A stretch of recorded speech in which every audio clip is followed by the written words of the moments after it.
I'll touch the survival analysis, and mostly I will touch some preliminary, the terminology commonly used over here.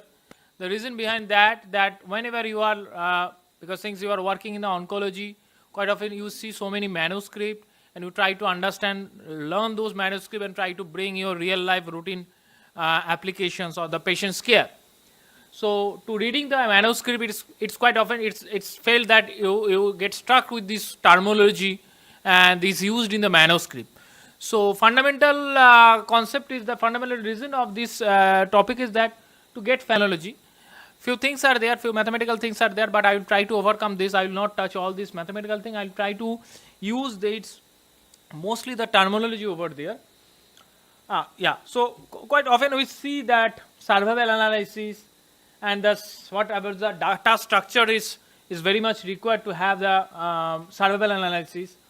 What is the survival and hazard functions, and what is the parametric and semi-parametric way to understand the survival analysis, and obviously the final one, this another way, parametric, semi-parametric, and third one is the non-parametric. The most common use the Kaplan-Meier estimates or Kaplan-Meier curve. So I think anybody working in oncology must have seen this kind of curve. This curve is very theoretical curve, I would say. We never get typical this kind of curve because we are talking about the real patients, practical patient data, but we never get that kind of curve. But as far as the theoretical probability, because once we are talking about the applications part of the data applications part, simultaneously there must be some theoretical stand over there. So this is the theoretical part, and it says that as time passes, the probability of success, probability of survival goes down. That is a simple way. All this meaning of this plot is basically once time passes, probability of survival goes down, and every one of us will die after certain time. That's why probability of survival goes down. So now question is that while you are talking about in case of cancer context, oncology context, now thing is that it is not this time frame is not very indefinite. It is not 100 years or it's not 80 years. It is a very stipulated time point. Once the person is having cancer, it's may say 4 years, 5 years. In some other cancer, it's say few months.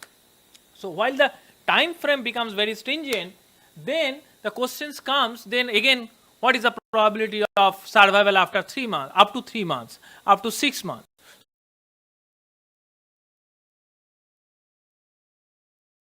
Probability of survival, which make the interpretations of the survival probability, because while talking about the survival in terms, always we call it in the terms of the probability, and probability always stand between percentage or between scale with the 0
to somehow with the survival curve applications.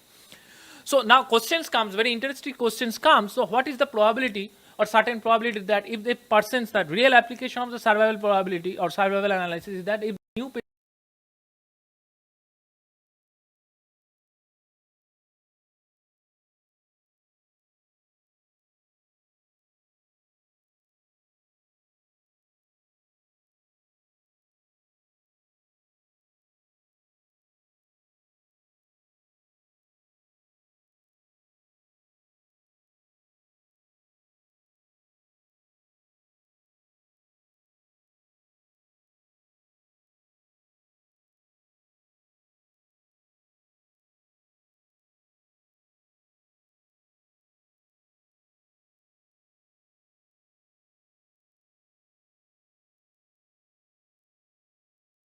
that's quite tricky task, and there is a fundamental flaw of that statement. So, so that's a wonderful application. So real life application in the practice of the survival analysis, and that survival analysis, you know, that survival analysis for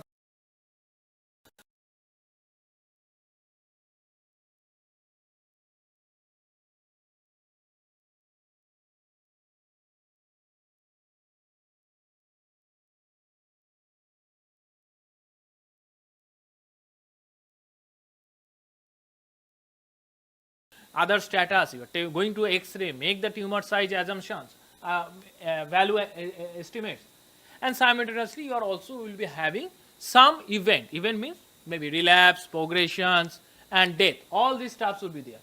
So all together, while you are having the follow-up information along with relapse, progression, and death information, these bring together the survival analysis data, and that's help us to make the survival analysis. The way, or the means there's one way that you are going to have some target populations, you are going to treat those patients, maybe stage 3 or stage 4 kind of disease people, and you randomize them into two group, intervention and control group, and after there the interventions also having the disease and disease free, and the control group also having disease and disease free.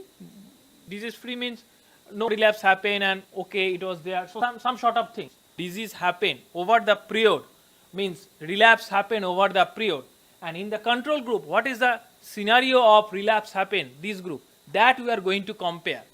So two things very much important here. One is the follow-up information. Every patient's follow-up information is required. Simultaneously their relapse, progression, or death information. So event information is always required. Unless and until you are having these two things, it's very difficult to perform the survival analysis and bring the one. Another outcome could be cured and non-cured. Very different scenarios are very limited scenarios are there in the case of context, or maybe in breast cancer or some other places, or in prostate sometimes you can call as a cured and non-cured, but that also makes the similar way.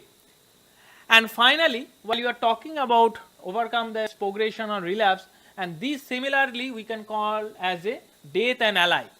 So we are talking about the relapse as an event, we are talking about the progression as an event, we are simultaneously we can call as a death and event.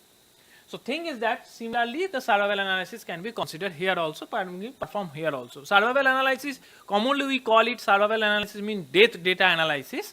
It's not only that only this death data analysis, similarly progression free, relapse free survival analysis also being done. Again another scenario, cohort study, you are having exposure, non-exposure, again it's having disease and not disease. So this is mostly commonly happen in the epidemiological scenario. You don't have the cases, you are having the common people, and after that you are trying to find out if they are taking smoking, tobacco and all this stuff, and out of them are having cancer. So that stuff also occur, and similarly the survival analysis being useful in this context as well. So while you are having this data, one of the example of the data, so you can make the plot, you can make this is as I have seen that this the curves were started from top to bottom. Now this similarly way from bottom to top we can make the curves, and this is nothing but the cumulative hazard functions or cumulative hazard plot. So the terminology is different, but it's a inverse of the survival plot. Survival plot always comes from top to bottom, and this is as time passes, groups of people are keep on accumulated in terms of the death or event. So these are people are accumulated in terms of the event, so it is keep on increasing. The graphs are from bottom to top, goes from left to right side. Why these curves come from left to right, from top to bottom, and here left to right, bottom to top? Because everywhere x-axis stand with the time. So time is standing from 0 to infinite. That's why this curve also goes from this way, right way. And once we are having these two graphs, these two plots for those who have given hormone and not given hormone, or control and not, or interventions, then how they are far from these, that can make the interpretations. Well, you can see that this part, this area, there is a quite big difference are coming, but here very narrow difference are coming, and here also no difference are coming. So that makes very much important to know while you are seeing these graphs, while you are observing that graph. So if we overall, definitely those who are giving hormone, what kind of interpretation we can make here? Those who are given hormone are having better survival, or those who are given placebo are having better survival?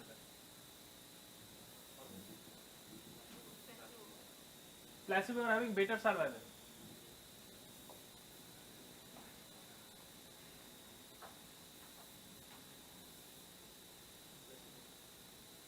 Placebo are having better survival because it is a down one. Correct. In case of survival, down one is.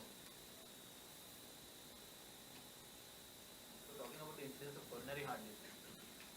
Yeah. So which groups are doing better here? Placebo. Because patients taking hormones have a high incidence of coronary heart disease. So you can see that the down line is better here. Down one is better here. And what about the survival curves is having? Kaplan-Meier curve, have you seen that from left to right goes down, top to bottom? Which one is better? That's it. They are also down one is better or up one is better? Up one will be better. Upper one will be better. Upper one will be better. So it's reverse as well. Another curves. Okay, I'm not going in details. So here, which one, blue one or light blue one?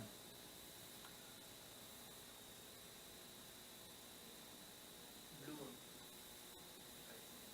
Blue one is better survival or light blue one is better survival? Top one will be the better.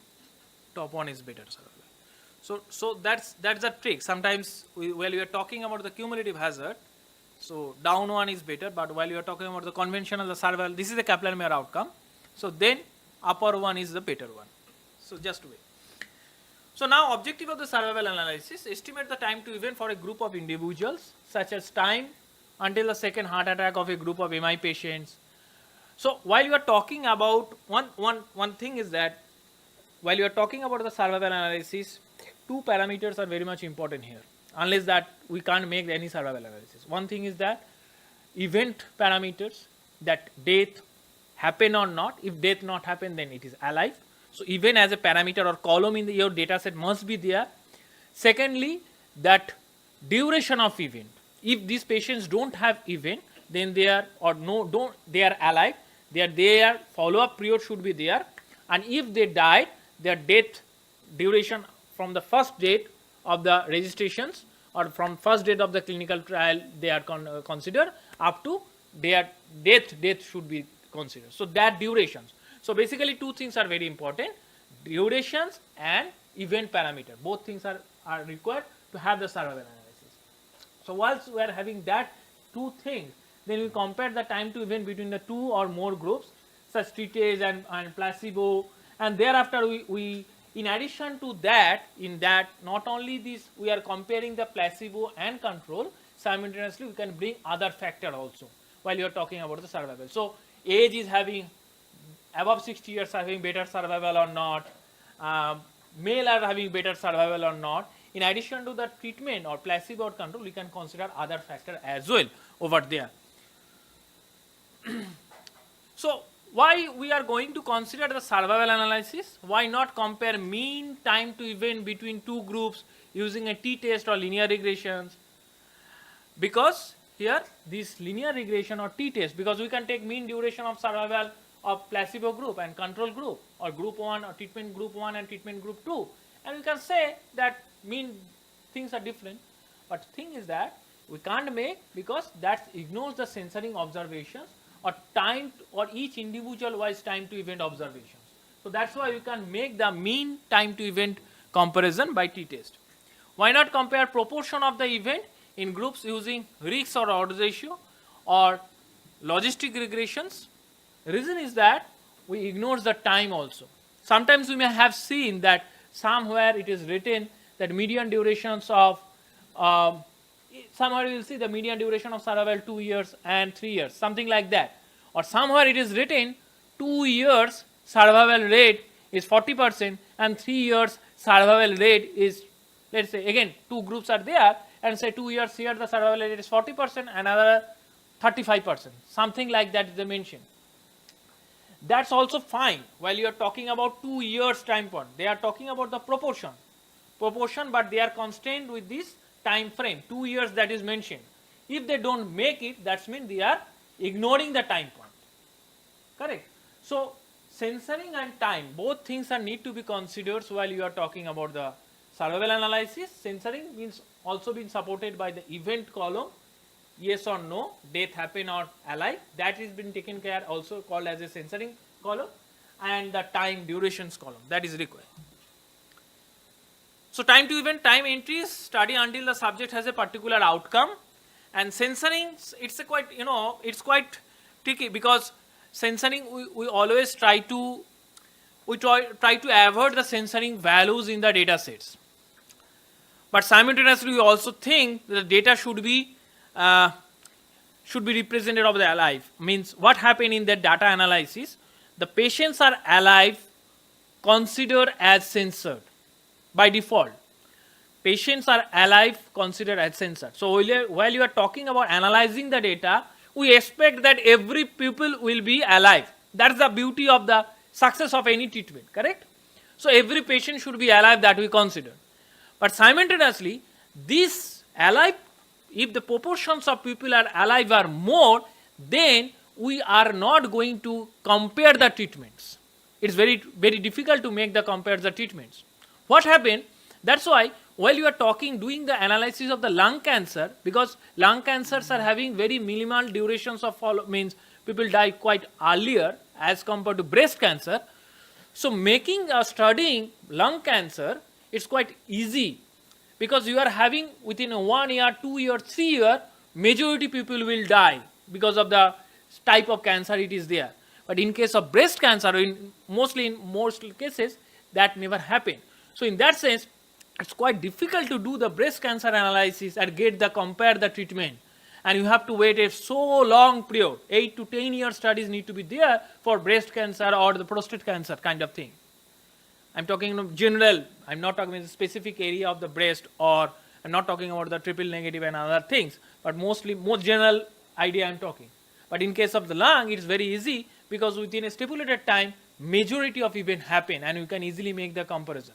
So in other way, we think as a treatment comparison, we think that aliveness should be there, success of the treatment, but that simultaneously it's stop us to make the comparison also, to understand the which treatment is better. So now ultimate thing is that if the treatment strategy is quite statuated, then bring new treatment and make the outcome of this new treatment is better, make a statement the new treatment is better, it's quite difficult task. So now time variable, time is the last disease of free observations that is been taken, and the censored variable also as a death variable, that also been commonly considered as a 1 if the censored is not there. If the patient is alive, if the patient is died, then it will be considered as 1. If the patient is alive, then it will be considered as 0.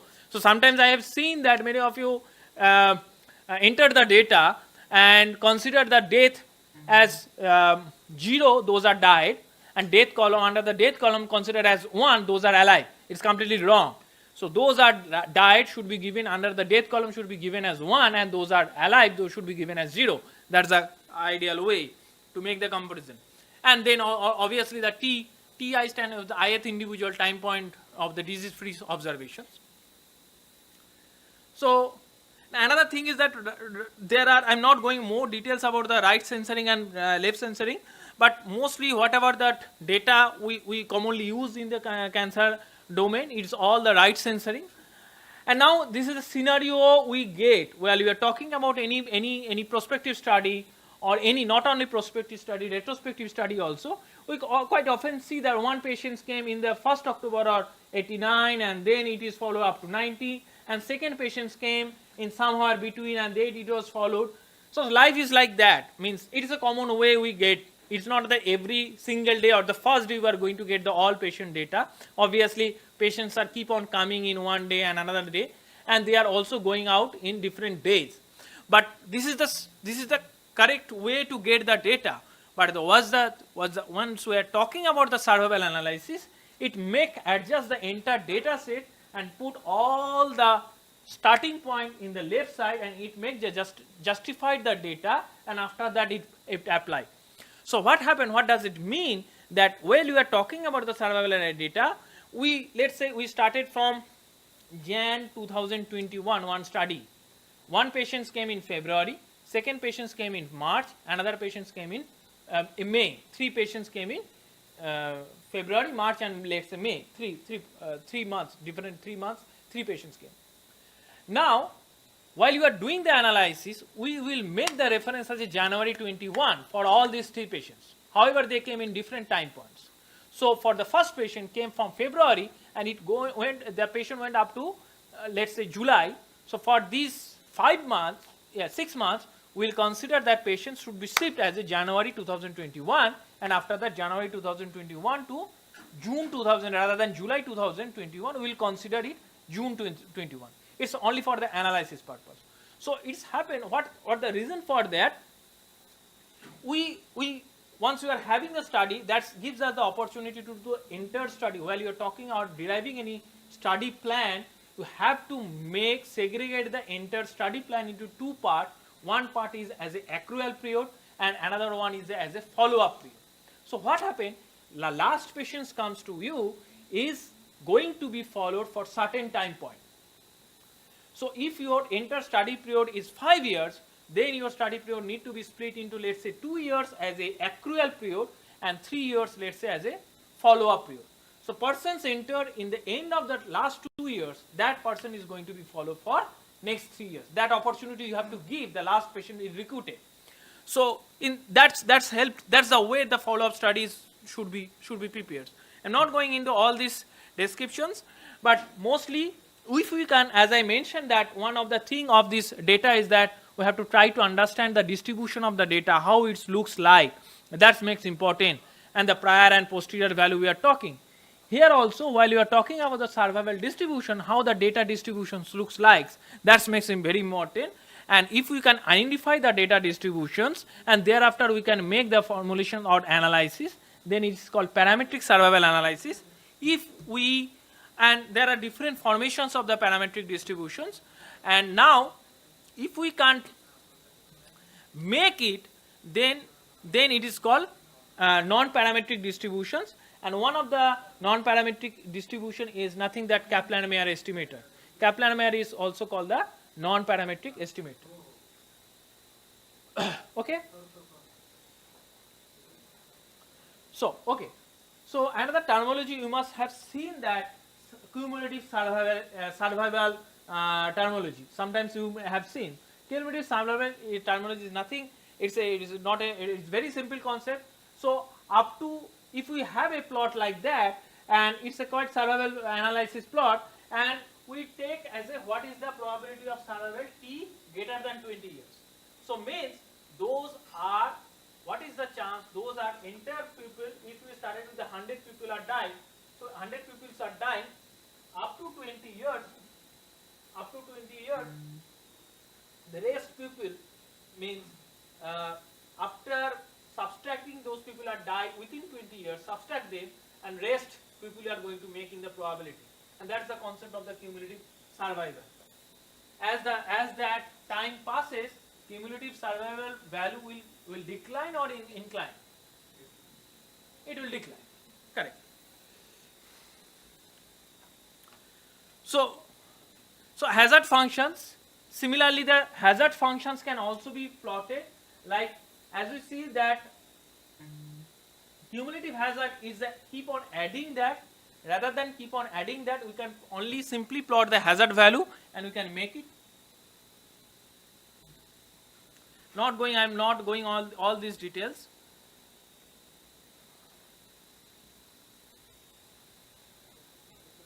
These are the different formations of the survival, parametric survival. So, and now thing is that the most important thing is that Cox-Ph model. So what happened? The Cox-Ph model takes the hazard ratio in the left hand side, and right hand side it takes all covariates, or at least the covariate that is called treatment or placebo. So in this model, we take the hazard ratio and this right hand side, and here forget about all this stuff. So let's say this x1 is considered only single parameter. This single parameter is considered as a treatment. So these treatments between placebo, what is the outcome of the treatment group with respect to placebo, that's been given by Cox-Page hazard model, and these beta 1s gives by the hazard ratio, not only the beta 1, once we get the estimate value of beta 1, we take the exponential of the beta 1, then that will straightforward give us the hazard ratio value. So with that context, there are so many assumptions behind that for the Cox-Page. 20 minutes slide presentations with the survival curve is not enough. But thing is that broadly I would say few points. Kaplan-Meier estimator is the non-parametric estimator. And if we want to have some model and getting the hazard ratio, we have to apply the Cox-Page model. And survivals and hazard ratios always consider as a reference, so it is considered as a 1 hazard ratio. If the both treatment groups hazard ratios come as 1, then we are going to say both treatment hazards are same. If the hazard ratios comes value more than 1, then we are going to say that one group is risky than another group. It's matter which groups we are talking or which groups we are taking as a reference. So if we are having A and B, the hazard ratio for B group is coming 1.2, that means 20 times means 20% higher for hazard for group 2 as compared to group A. It can be reverse also, it can be 0.8, then it will be you will say it will be protective for group 2 or group B. That's the way the interpretation of the hazard ratio is there. I'll try to for the next presentation, while we are talking about the presentation of the survival analysis and with the credible interval, I'll try to make the interpretation of the hazard ratio over there. So with that thing, I'll like to end this survival analysis part over there, and would like to go to the next topic. Anybody is having any comments and anything query?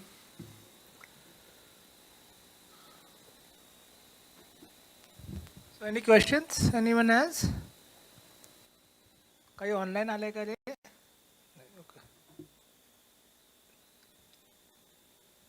So are we clear with respect to the cumulative incidence curves Dr. Atanu had shown and the survival curves? Everyone is clear? No doubt in that? Okay, that's good. Any, yeah, you have any doubts? Okay, so just remember when you are looking at the cumulative incidence curves, can you just take it back there, Atanu? When you looking at the cumulative incidence curves, you are actually looking at the event. So let's say that if you are trying to plot a cumulative incidence curve, you are actually plotting death. So the curve which is on the top will have higher death. Okay, so that's why the curve which is lower is so here. So you see this cumulative hazard. So the curve which is on top has higher events. So obviously the curve which is below has lower events. Okay, and the event can be anything. Okay, it can be death in this situation. It can be whether they passed or not. It can be whether they developed hyperthyroidism, whether they develop diabetes, whether they develop, so it can be anything. So never say that the lower curve is better or the upper curve is higher. Always say that the number of events were higher in the upper curve. Okay, and if the event is bad, which means the lower curve was doing good. When you look at survival analysis, when the curves go, you are actually looking at proportion of patients. So there it was patients who had events. This is proportion of patients who are alive. So obviously, if this is looking at patients who are alive, the curve which is on the top will be the persons who will have a higher number of people who are alive. Okay, it can be opposite also, proportion of patients who develop diabetes. Okay, so then that would be the curve which is below, you would consider that will be less amount of diabetes which is there. Okay, so look at what is there in the okay. We most of the time we talk in terms of survival analysis with DFS, PFS. So the curve which is on the top is better when you are looking at this kind of curves. Okay, so let me ask you a question. How do you compare curves in survival analysis? Anyone? How do you compare curves in survival analysis?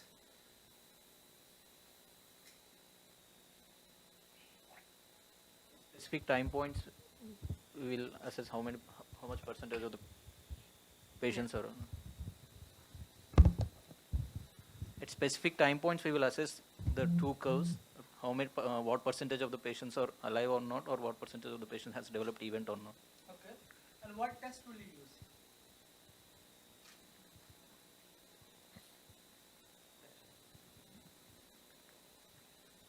He actually told the reason. What test will you use?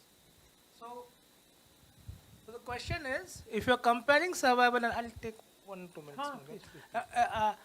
The question is, if you're comparing survival curves, what test will you use? And the question is why.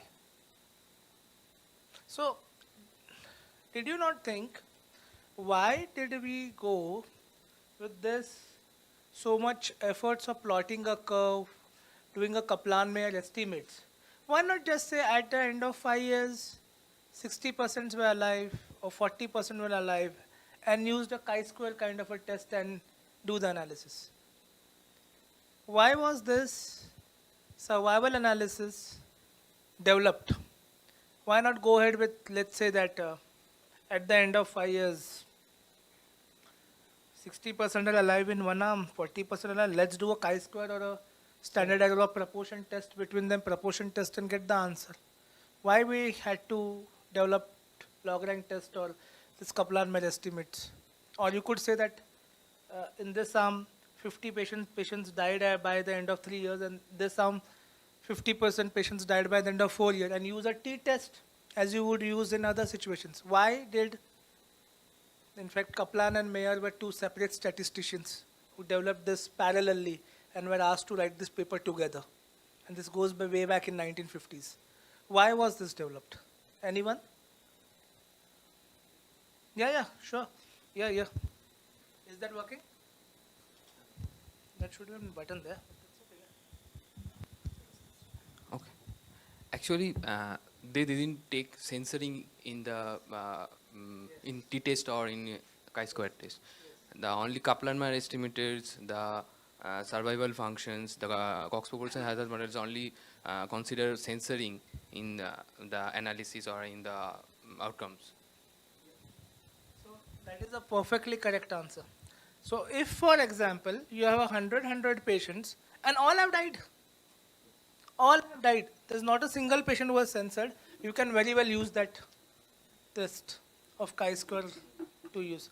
But there is, as Dr. Atanu had showed you, there's something called right censoring and left censoring, because all patients don't enter in the study at the same time. Some patients would have had, so if your study runs for 10 years, some patients may have follow-up for 10 years, some patients may have for 2 years. So you assume that the patients who have lesser amount of follow-up will follow similar pathway as the, so that point with censoring is important, that cannot be taken up by chi-square or t-test, and that's why you need a A. So log rank test is nothing but Atanu will tell you in this, it's just a modified kind of a It's a modified chi-square. chi-square test. Yeah. Yes. Yeah, so it's kind of a modified chi-square test. Okay. So understand this. This is something which in cancer you will be seeing day in and day out. Survival analysis is going to be bread and butter in your So understand the concepts clearly. So let me ask one more question. What is the difference between right censoring and left censoring?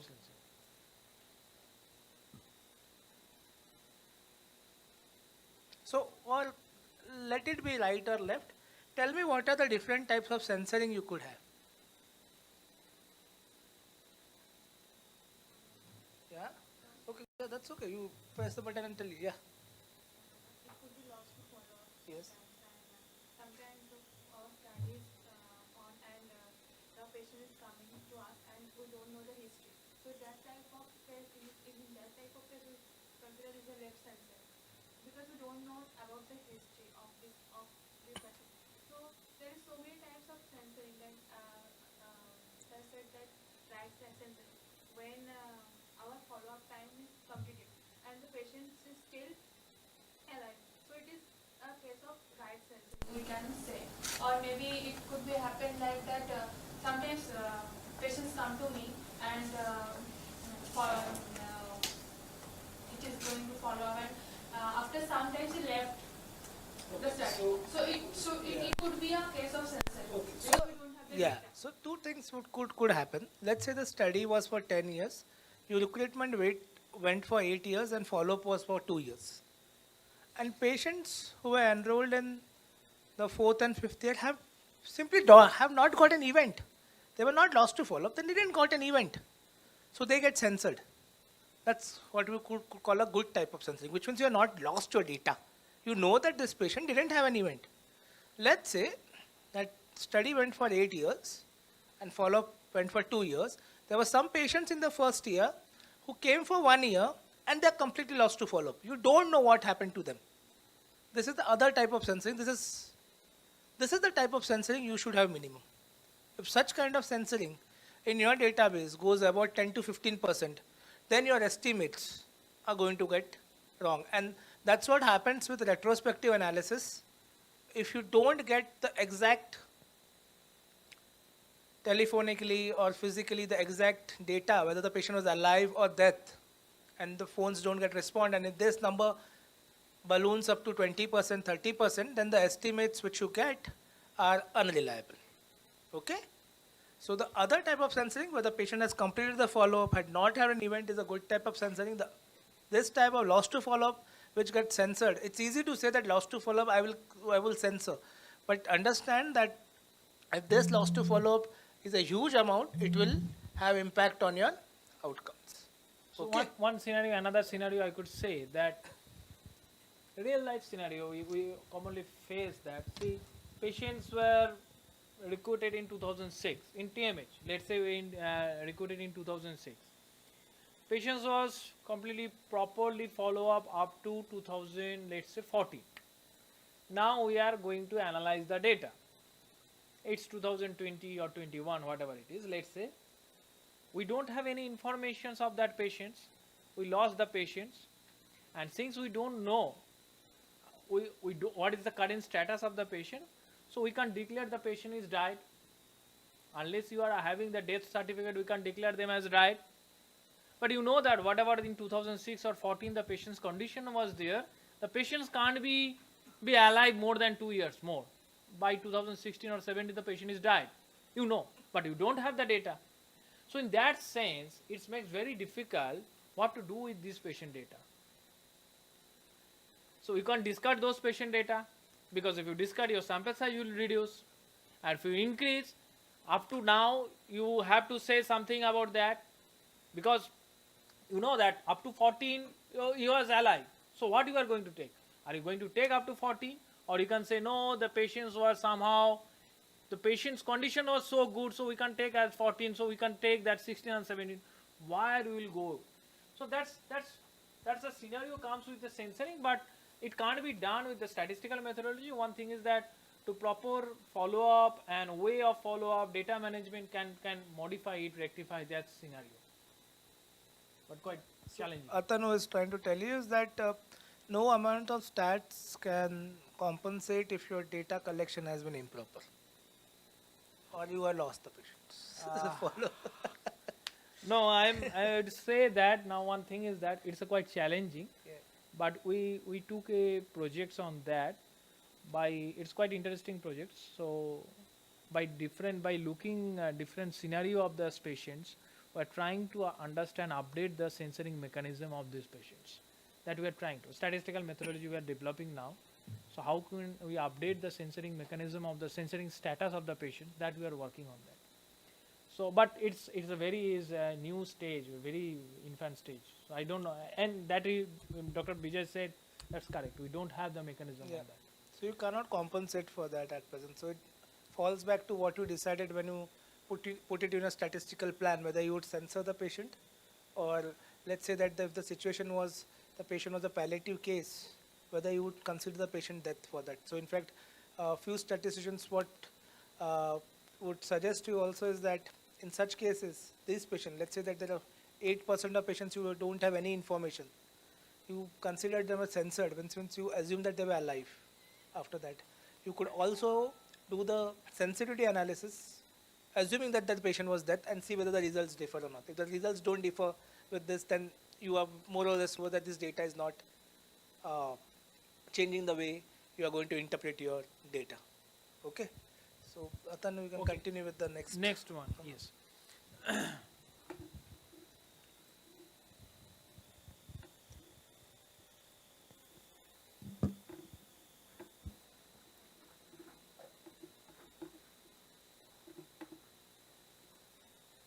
Oh, I sent you that that PDF, last PDF, survival analysis PDF.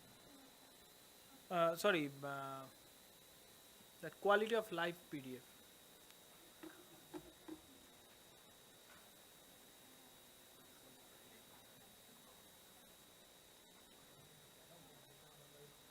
Or should I go fast now with another presentation? So I think it's better if you can just finish the survival analysis part completely. Then do the quality of Then life. go for quality of That's life. Yeah. yes.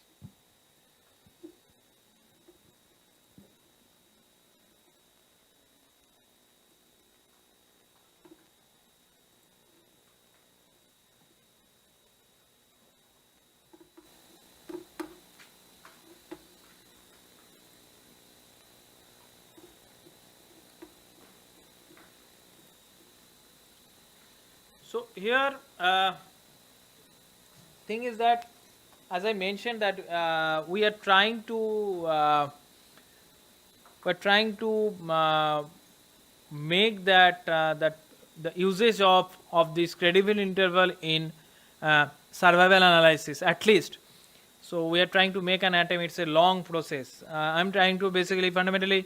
I'm associated with Dr. Vijay. I think 2013 onwards we are associated, and so many things we try to develop, but later on decided that I should try to it that users should be allowed to apply and real life scenario, and routinely it can be we can be apply this Bayesian or credible interval, or at least the survival analysis credible interval in real life scenario.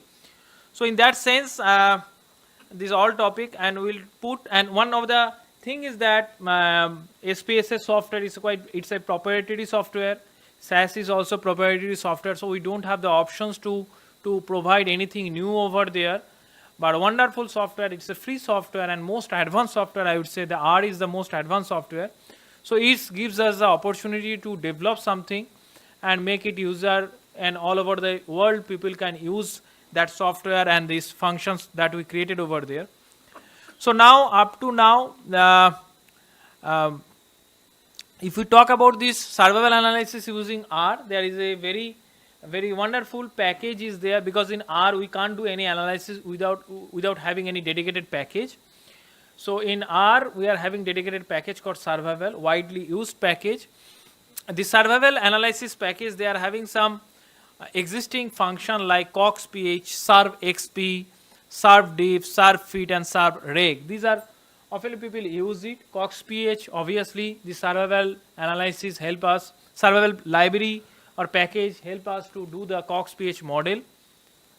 So we'll see some applications of these existing survival library functions, and after that this counterpart of the survival library. So these functions gives us the conventional or confidence intervals approaches over there. We developed SurveyMCHT package that is developed by us, and that is also listed in CRAN now. Anybody can use like survival, the similar pattern, similar way anyone can download SurveyMC package. So that gives us the credible interval part. So I will show how to make all that also stuff. So one thing is that the library, if you call the library,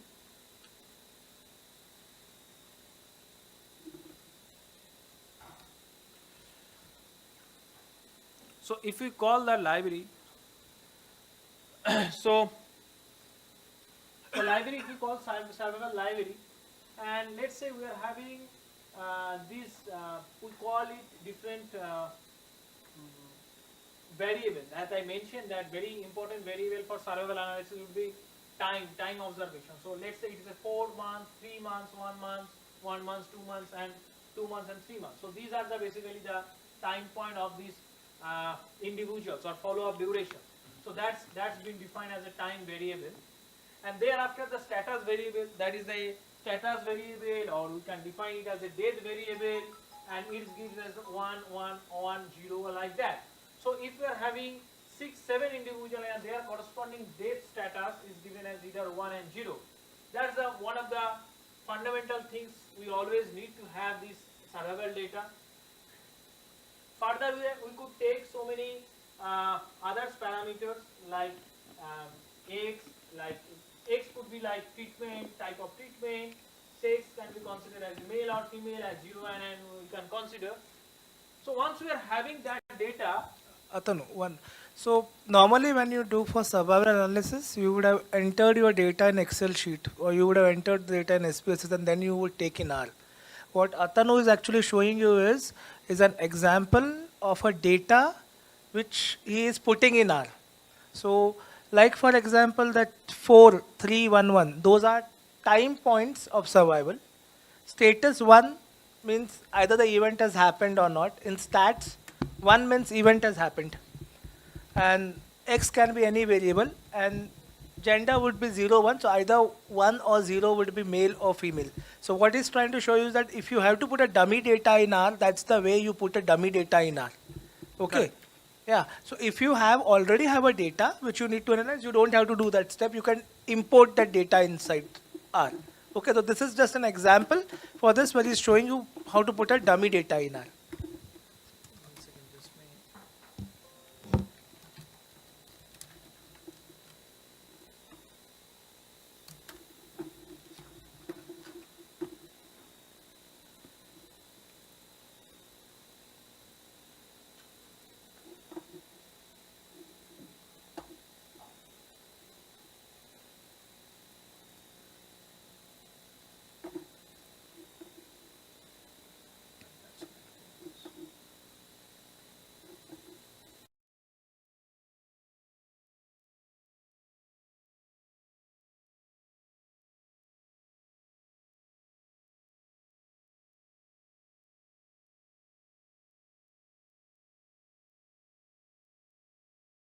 it's not that. Yeah, correct. So you can make the dummy data. Once you call this Cox page, and we call this time and status. These are two parameters that are always required to give. And as covariates, we can give X, that as treatment we can say, and we can call directly the sex parameters or gender or any other parameter we consider. And thereafter we have to call it as this data we are talking. So here for example, I put this test data, we can call another data. So what happened in the outcome, it will give us these results. And as we once I was talking about the theory of the Cox pH model, the right hand side you are having the beta.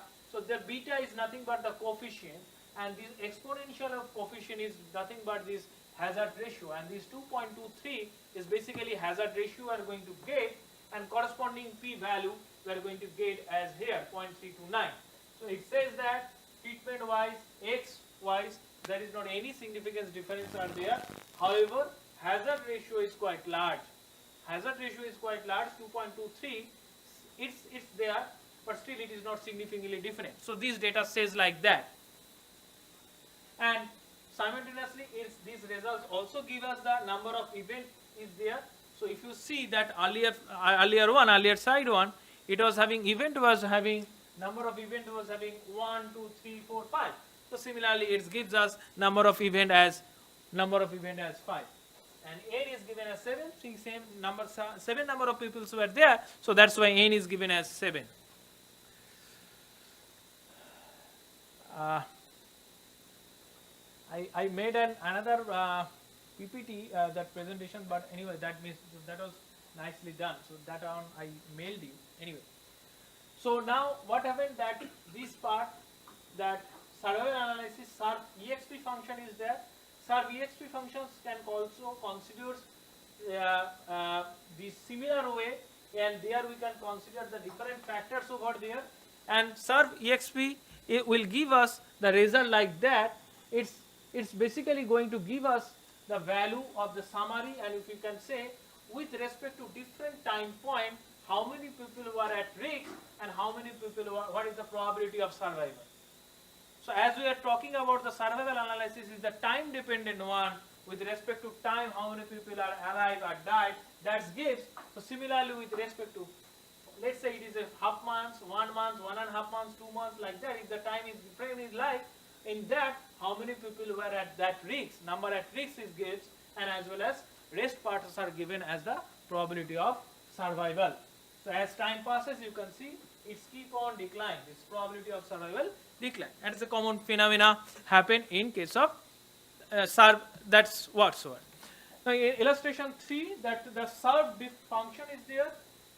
Here it will be follows tilde sign over there, but similarly time and status it is always should be there. And in place of covariates, earlier we have seen that we have considered X or sex.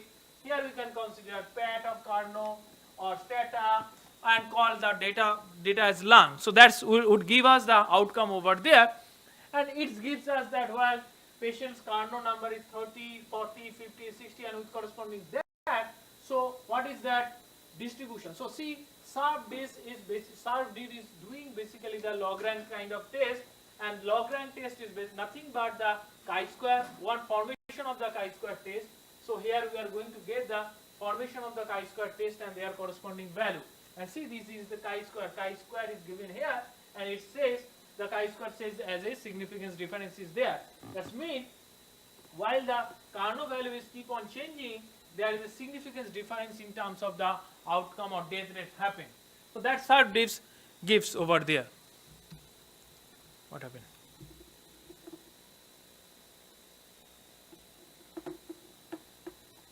Pooja, could you open that one that I send you by mail just as a PDF, but you can't open the PDF, but the earlier we opened it.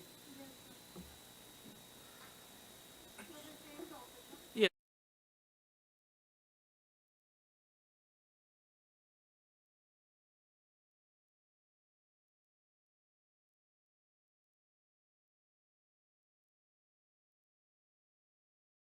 Is on the basis of R. So it's rare for statisticians to show their codes. Okay. So whenever they show their codes, always get a snapshot of them. Okay. No, I modified it. Actually, you have modified So the she score. will show the not Okay. snapshot. Okay. So just can you just show the next one? Yes. हाँ बोलो. Yeah. So when you say हाँ यहाँ पे लगा. serve, Okay. time and status, that code serve bracket time comma status is actually making a Kaplan-Meier behind. When you say for that time means that is the time. It can be OS, TFS, PFS, anything. And status means what event you are trying to track. So serve Let it open like that. bracket time and status. That is the way the software comes to know you want to make a Kaplan-Meier estimate. Now once you get a Kaplan-Meier estimate, which will be made for the overall population. Let's say that I have a 800 patient study, it will be made for the overall population. And there are two arms in that. नहीं नहीं. Now, my aim is not to look at only what was the survival of the whole population. My objective of doing the trial was to see whether A is better than B or not. And how would you do that? Then you need to use the function serve difference. So it's actually, it's goes in the name itself, survival difference. So the serve difference tells you about the log rank test value. The first illustration which he had shown you, that is serve time status, and that I don't know what it is called, but that signature, that sign, followed by whichever arm you want. You can just, if you put in your variable that as arm, you put as arm. You would have put it as gender, you would put as gender, and see what is the differences in the curves. The second example which he had showed was actually a very interesting example. So sometimes what happens is, in randomized study, you have stratums. Let's for take example, you are doing a study in lung cancer, and you're looking at lung cancer, and you want to see for elderly versus non-elderly. So you obviously elderlies may the prognosis will be not that good. Non-elderly prognosis might be good. And that's one of the stratification which you use. So whenever you were calling the statistician, you were telling them, okay, the patient is elderly or it's non-elderly and other things. So that analysis where it was serve, time, comma, the event, that is the status, bracket close, this sign, which goes with your arm and bracket strata, actually gives you a stratified log rank test. Okay, so there's a difference between the routine log rank test which you get and the stratified log rank test. When you're looking at stratified log rank test, the software is actually going to look at all the stratums which you have. Let's say 800 patient study. I looked at lung cancer patients, 2 drugs, drug A and B. I stratified them according to whether they were elderly, non-elderly, and second is performance status. We all know that performance status is important. So how many strata am I going to get? 2 into 2, 4 strata. So like elderly, non-elderly, PS good, bad, PS good, bad. So when I ask the software to do a stratified log rank test, it looks into this: elderly, good performance status, what happened? Elderly, poor performance status, what happened? Non-elderly, good performance status, what happened? And it gives you a data, and there is a weightage given to the stratum. Okay, and or else why would the p-value changed? So normally it's seen that whenever you do a stratified test, so let's say that when I use a log rank test for this same data, but I won't lose the stratum, I get a p-value of, let's say, 0.04, whichever way it is, whether A is better than B or B is better than. And if I use a stratified log rank test, I tend to get values which are below 0.04. That is because you do this and it weights in. Okay, so that functionality of weighting it actually puts your P towards to be on the lower side. So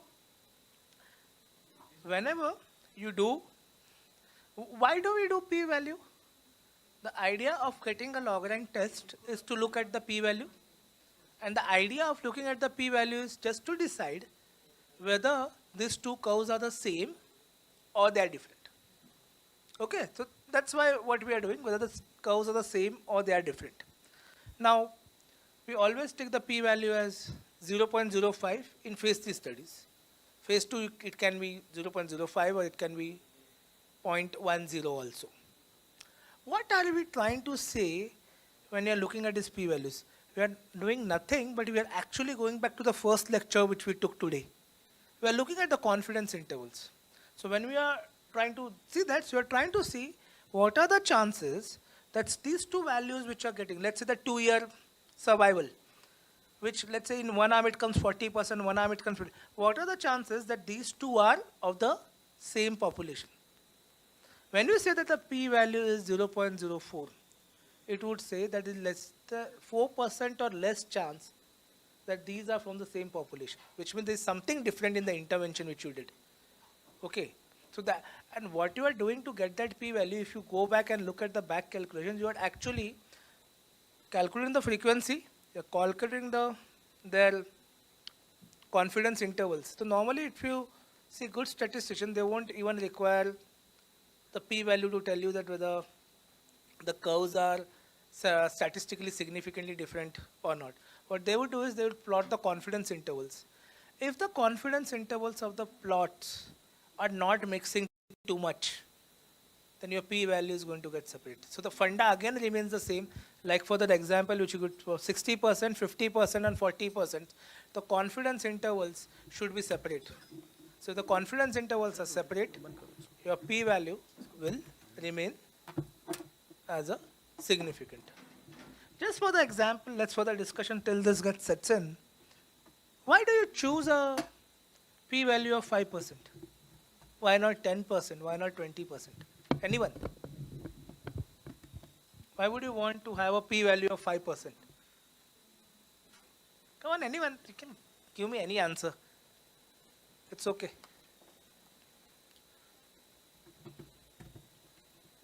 Anyone? Alok? Alok seems to be too tired to even answer. Okay. Anyone? Why 5%? Why not 10%? Why not 20%?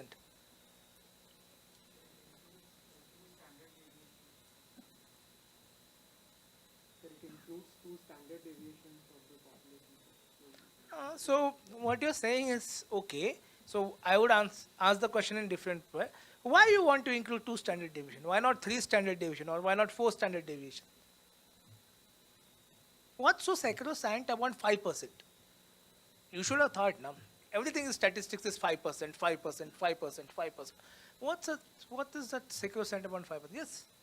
Because of we are thinking that we can include in our study that only there will be 5% error in this our study, not more than that. That is actually the correct answer. So when you say 5%, which means that, and if the value comes 0.05 or below, you would say that these two treatments differ. The chances that you would have made this conclusion falsely or false positive is 5% or less. Okay. We can go for 1%, we can go for 0.5%, but we have to stop somewhere. If you try to go for 0%, the sample size will come infinity, which will not make the things feasible. So by convention, we go for 5%. Okay. If it's a rare tumor, you are not going to get that many patients. You may even go for 10%. Okay, it's not necessary that you have to stick by that 5% or then. You may even go for 10% if it's a rare tumor, because in a rare tumor, if you try to get those many cases, you may not see, at the end of the day, you need to complete your study. It should be feasible. So one of the things which is feasible is you need to have your patients in. So if it's a very rare tumor, you may not get those many patients. Second is you need resources. If you have too much a large sample size, you require a lot more of manpower, or lot much of money, and lot more of time, or lot more of resource. So somewhere down, you have to put that balance, that this much resource and this much efficacy, and that's how conventionally it has come at 5%. Okay, Atanu, you continue. Thank you, thank you. So no, I didn't take the snapshot. I prepared with this all code. Now see, somehow it got old versions came here. So anyway, thanks a lot. See here, this is the stratum he has put here, and this is the sign which you put. So this will come with respect to this stratum. So you have to call that library, and in that library this function exists. Sub this function is exist there. So once you call that library, it will recognize that yes, sub this you can work. And here we are calling the data lung. Lung is there, exist in that library, so you can easily get.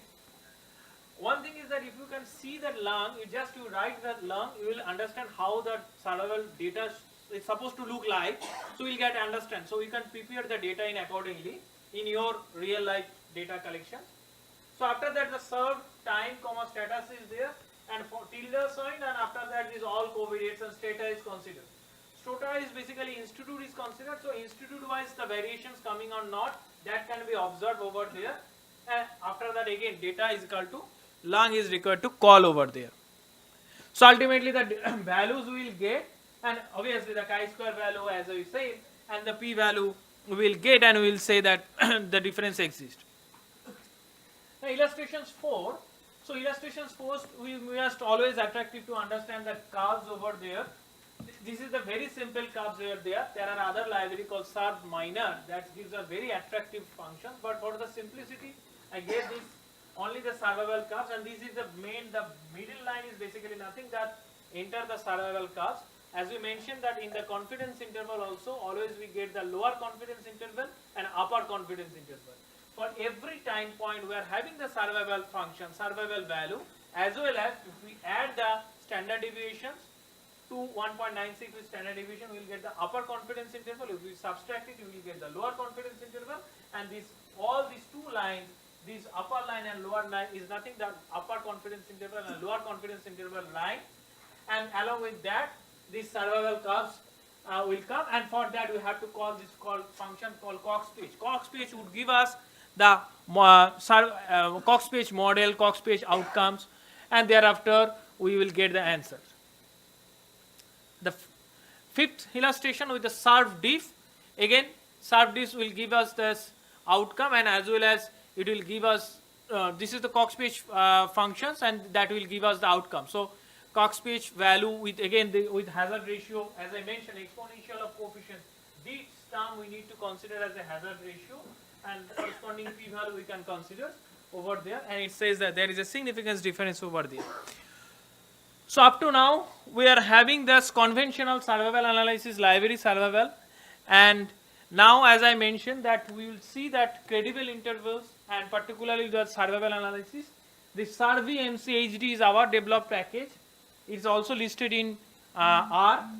Anybody who wants to do with that, you can directly download it with basic preliminary way of handling the data. You can download it, the Survey MC package, and thereafter you can get this credible interval of with Cox-Page and all this stuff.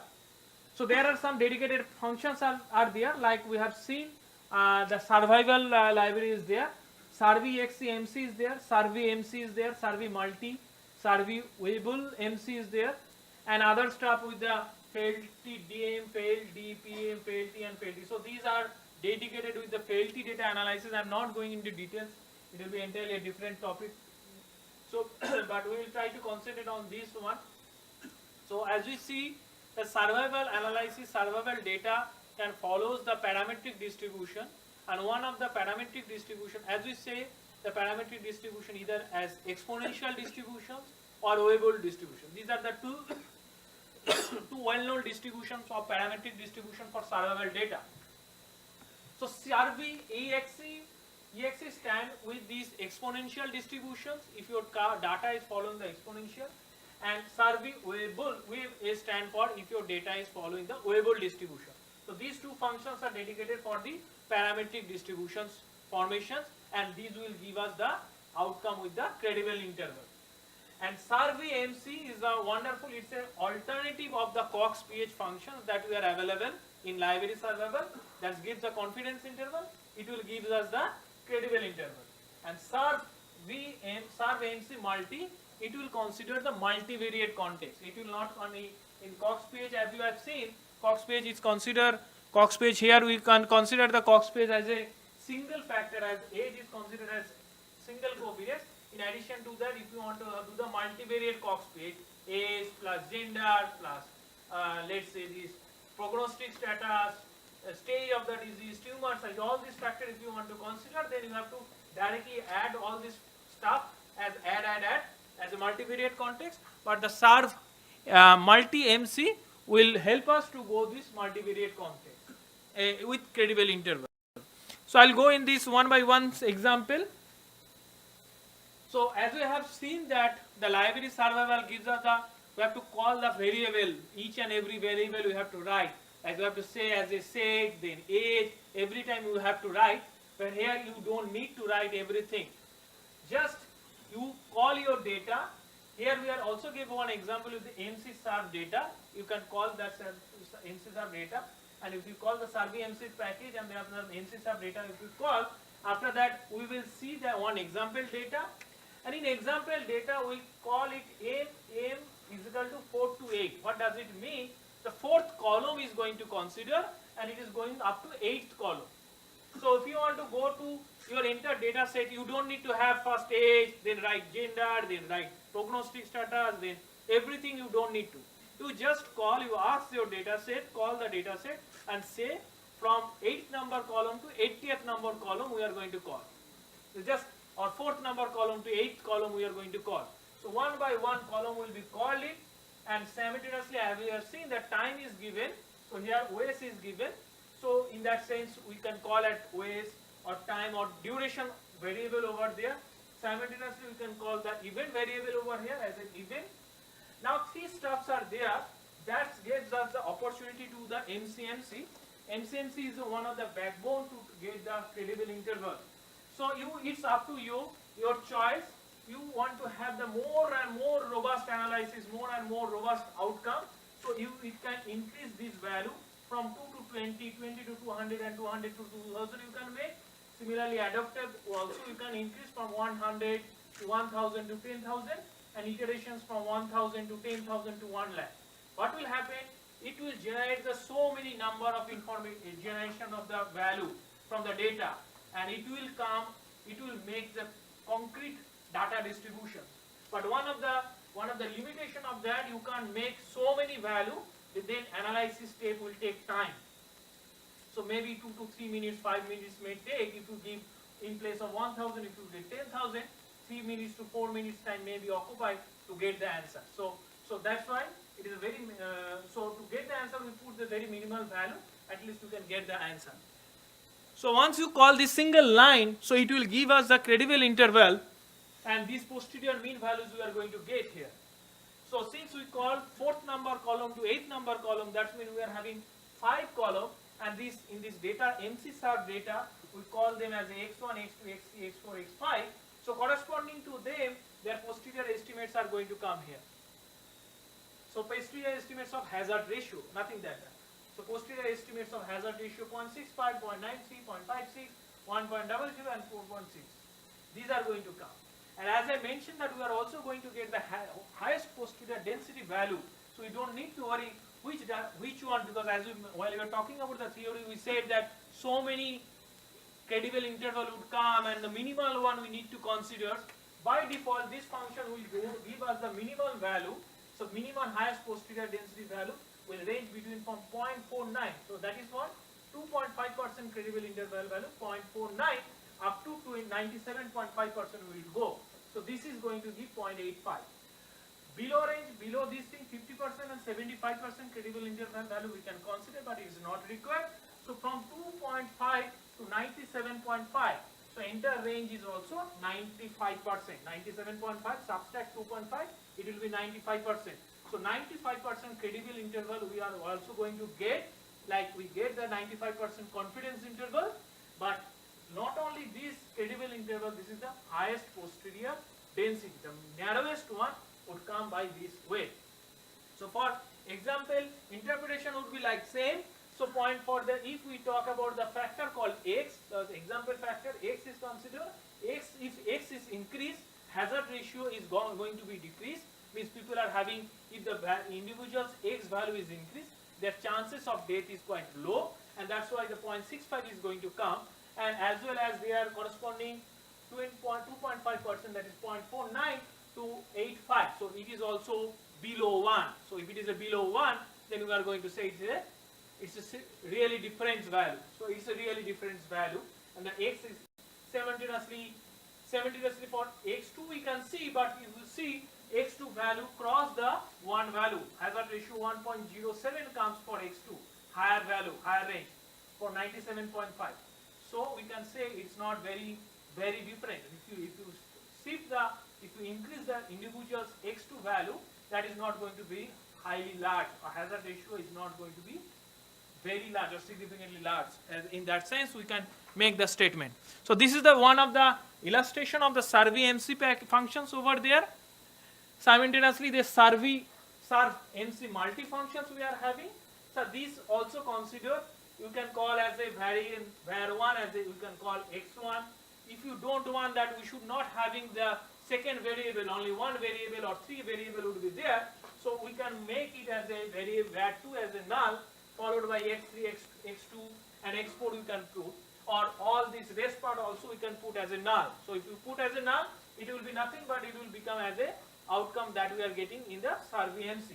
So once we are having that, similarly time as ways and event, these parameters are supposed to be there in the data set that we can call, and other parts like similar way we can call, and we are going to get the similar results with the posterior value. See, we didn't put the x5, that's why we don't have the x5, only the 4 parameters value are coming and corresponding their hazard ratios are coming. But here it is coming with the multivariate context. Earlier it was coming with the univariate context, x1, x2, x3, x4 separately being considered, but here while you are talking about SB multi, then it is taking x1 plus, x2 plus, x3 plus, x4 plus, x5. So multivariate context values are coming. Now here you see, here it is coming almost 0.6575, but while you are talking about the univariate, it was coming 0.655. So there is a slight variations once you call called in the multivariate context, this value. Now head and neck data, one example head and neck data, and it's a real data is there. You can check, you can get the data, and this head and neck data, if you call the sub-Weibull MC, and again we are calling the parameters is there in from 8th number column to 12th number column, and again we are calling at from 4th to 7th number column. So that's also having the provision, and then it will give us the Weibull functions and Weibull comparison over there. These are the value, and these are just for these 6 parameters that we have seen for x1, x2, x3, x4, x5, x6. So similarly, their corresponding regressions coefficients value and their credible interval 97. This is the lower credible interval, lower limit of the credible interval, and this is the higher limit of the credible interval. These stuffs would come there as an result. And another thing, another stuff we can get here, that is DIC value. DIC value shows us how the model is good, So, for example, we are considering 5 parameters here, and somebody says, no, these 5 parameters or 6 parameters are not required. We should consider some others parameters. So, if you take the others parameters as a covariate in their impact, so corresponding to that, we will also get their corresponding DIC value, and these DIC value can be compared between them, between two sets, and the set is having minimal DIC value would be considered the best, because we don't know these x1, x2, up to x6 is the correct variable to be considered to understand age is having the correct one or gender is having the correct one to be considered there and explore their impact on the survival. We don't know. So to understand that which one is the correct one, we can rely on the DIC value. DIC is deviance information criteria, it says, and it gives us we say that where we are standing over there. Last one is that survey EXP MC.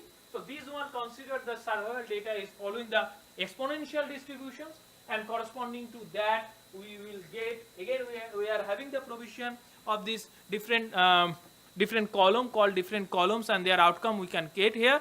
Similarly, we will get the result, and this is the hazard ratio for each values are going. Basically, we have to make the exponential formation of this hazard ratio also, and simultaneously their credible intervals may come over there. So with that thing, I would like to end this credible interval comparisons with the survey MCHP package. It's freely available. Anyone you can use it. I hope that this credible interval concept would come in the real life application. So interpretation would be the similar way that we make the hazard ratio. Similarly, we can make the hazard ratio interpretation. Rather than confidence interval, we can make the credible interval. There is a huge stuff. It looks like only single function, but there is a quite complex programming written background on that.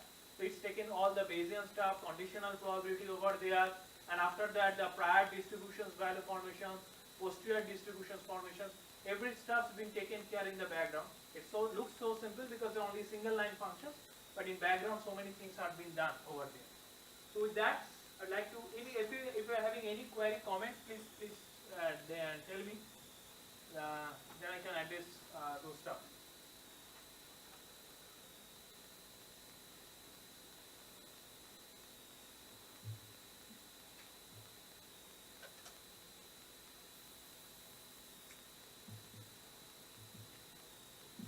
So I completed with these 4 functions, 4 credible interval functions. With that, survey MCHD. You have not noticed, so these posterior estimates for Cox pH we can get now.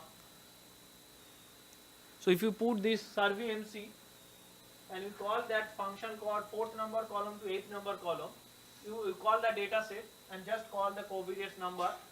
Name is stand for from which covariate to which covariates you are going to call, and after that time and date parameter need to be addressed, and this chain, adaptations and iterations.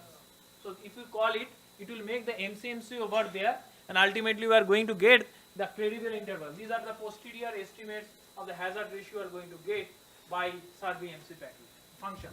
Develop किया क्या ये? How we develop na survey MC HD. This is there in the survey MC is our developed package, and these are these. So let me tell you, this information you won't get in textbooks. So this is something which he has developed. So what R allows you, R is kind of a open software, as he correctly said. So any statistician anywhere in the world develops a package, prints a paper on that, which gets reviewed and it's accepted, and then that can be introduced into R. So the good thing with R is you get the latest development in statistics. So it takes pain to learn R, but if you want to have a research career, it's worth that effort to spend some time to learn R, because you will have access to all the latest statistical packages. For those of you who are trying to learn things, the things which he thought before this, the survival analysis, the survey difference, that is where most of the people would stop. This is a truly high-class statistics, where you are trying to apply Bayesian statistics here to the survival curves. So this is, and let's ask Atanu. Atanu, which were the situations where you would want to see that the clinicians have used Bayesian for doing a survival analysis? Which situations you think that these are the things suitable where you should use Bayesian analysis for doing survival analysis? I would say now, since this Cox-PH alternative, the survey MC is there, I would say you have to think in reversely, which situation we should use the Cox-PH and which situation we should not. Rather than anywhere you can use the survey MC. You don't need to worry and think again to use the survey MC. But since Cox-PH is having some limitations, so basically I'm not showing about the Cox-PH that theory. So I don't have that. I'm talking about the Cox-PH functions. So Cox-PH functions are having some limitations. So then you can use anywhere you can use the survey MC at least. So what it's trying to tell you is that Cox proportional hazard model has assumptions, and you are supposed to test these assumptions before that. Would you use this with the assumptions? I think one thing maybe Yeah. a little confusing. Cox-PH, I would want to say that Cox-PH functions available in library called survival. That I'm talking. Yeah, okay. But Cox-PH, we also use the Cox-PH model here also in SurveyMC. There is a theoretical property written by David Cox. And I don't have that caliber to make that alternative, so I'm not saying that. Only Cox-PH mean, I wanted to say that library, in the library survival, what is the function Cox-PH is there. That, these alternative I'm talking. These alternative I'm talking. Okay. These alternative. Okay. Okay. So he's trying to tell you that the package which has been got developed is a package which can be used as an alternative to Cox-PH. Yes. Yeah. The one other thing with Bayesian was most statisticians would think that Bayesian is a much better way of analysis. The number of assumptions which you have with Bayesians are a bit lesser, and it's more robust. The problem was where you'd never had a package so to use it, and I think Atanu has developed this package, and that's what he was trying to show you. So most important thing, the challenges of this Bayesian as a conceptually interpretation was, it's quite easy and quite fundamental, it's quite strong. But the quite limitation was there to make it routine use. So that's the challenge was there. So whatever the functions and available things are there, it was not in a correct way to apply routinely, because nobody is having that amount of time to invest and work on that. So what I performed it, what I prefer to do it, these functions, survey MC package and all these stuff, to make it one-line users can one-line use call, and immediately they can get the results with Cox-PH, with credible interval. That's the fundamental reason to make these functions. Over the entire background, we did all mathematical stuff, all the programming stuff. So only you have to call the functions, and you will get the credible interval. So make this entire things credible interval routine usage. That's why it is made. Okay, so I'll request one more thing to Atanu. Atanu, can you share this presentation with everyone so that at least they can have the codes with them? Yes, why not? Yeah. So what we can do is, those of you who have access to R, we can have this presentation shared. Just can you show the slides just the back? Yeah, and just show me a function. Yeah. So this is what is called a code. This is the statement which needs to be put in and you need to run the code. Now this is, the things which would change is this. So if in your Excel or in your data, you want to analyze DFS, then you need to write DFS here. Obviously, you would have an variable which would say that that event has happened or not. Like for disease free, yeah. So for DFS, it will be whether the patient has recurrence, residual or not. So you would have an, yes, saying DFS event or whatever you may just say it's like Vijay. So it will be whatever that variable you need to put in there. Then this is, because you are looking at then this function, Cox pH you are trying to do, you would be getting a p-value for difference between, for a variable. So let's, for example, you want to see whether the difference in between arm A and arm B. So the column in which you have entered the arm A and arm B, that column name needs to be here. Okay. So let's say that I have a database in which I am looking at overall survival.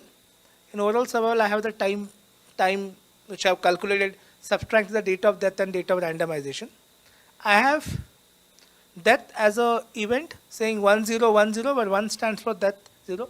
I would say serve OS, comma, death, bracket close, and I want to see whether there is a difference between arm, this sign, and arm.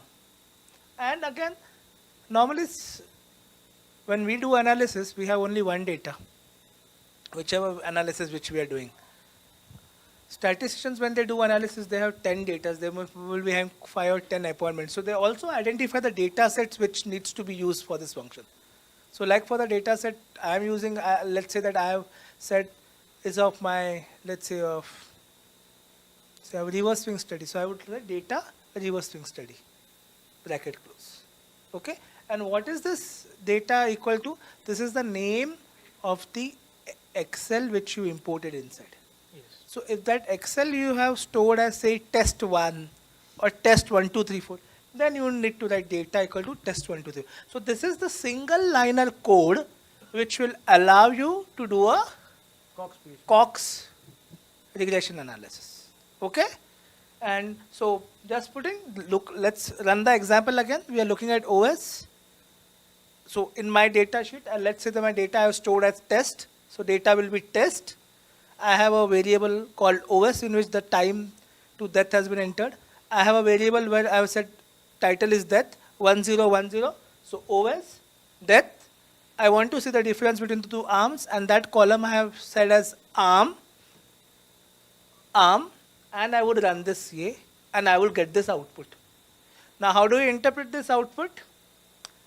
This exportation coefficient is nothing but your hazard ratio. That's correct. This is your hazard ratio. This is your p-value. Okay. So that is the way you would interpret this Cox pH. Okay. So the only thing you need to, when Dr. Atanu shares the slide, you need to have this line with you so that you can run your analysis in R. What he also showed you is when you want to run this analysis in R is not like SPSS that you could run any analysis at any time. You need to call a package. So there are packages for doing survival analysis. There are packages for doing different types of analysis. So what he showed you is, let me just, yeah, here. Okay. So you see survival, library survival. So there's a library inside R from which you get this package, and then you write this code. So this code is the single liner for getting the log-rank test p-value. The previous which we explained again goes same, survival difference, bracket serve, time. In my data sheet which we are hypothesis made, I would write OS, comma, death, closed.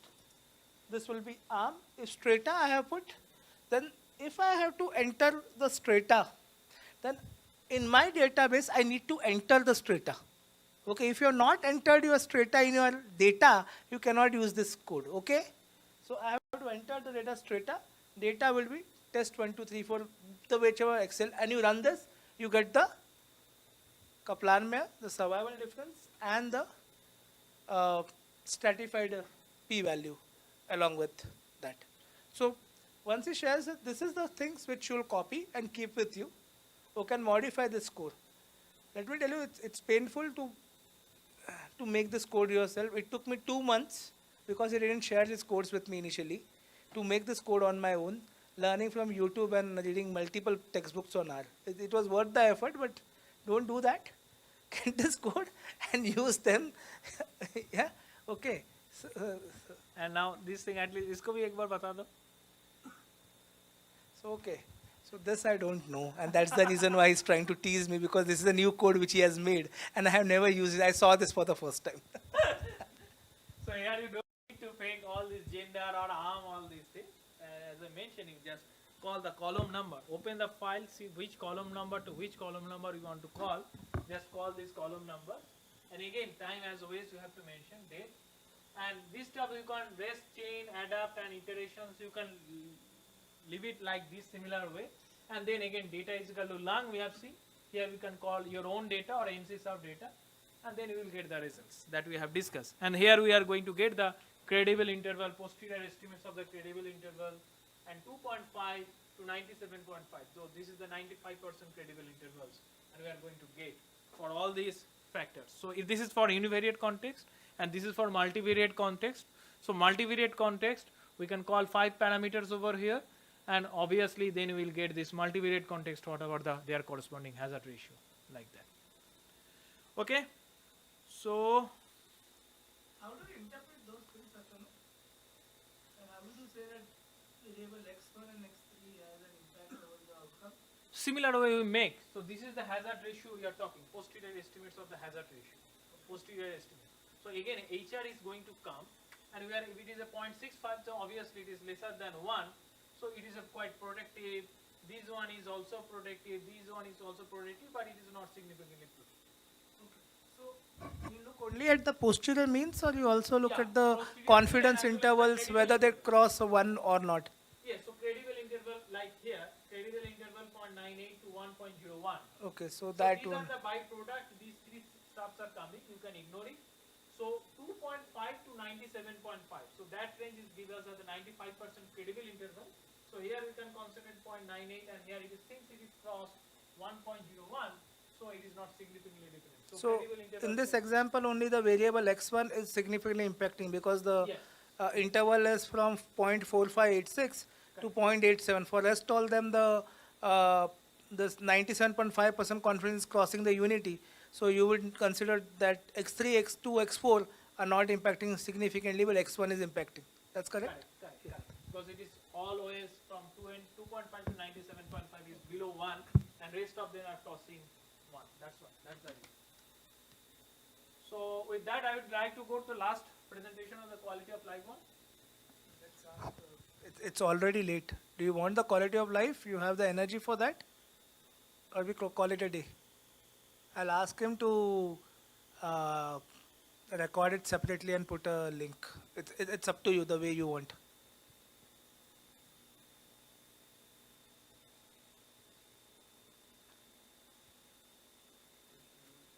Huh? You should do it. Jatin says you should do it. Ravi was telling you nahi kar rahe. Quality of life वाला ऐसा फिर से डालना है पेंडर में है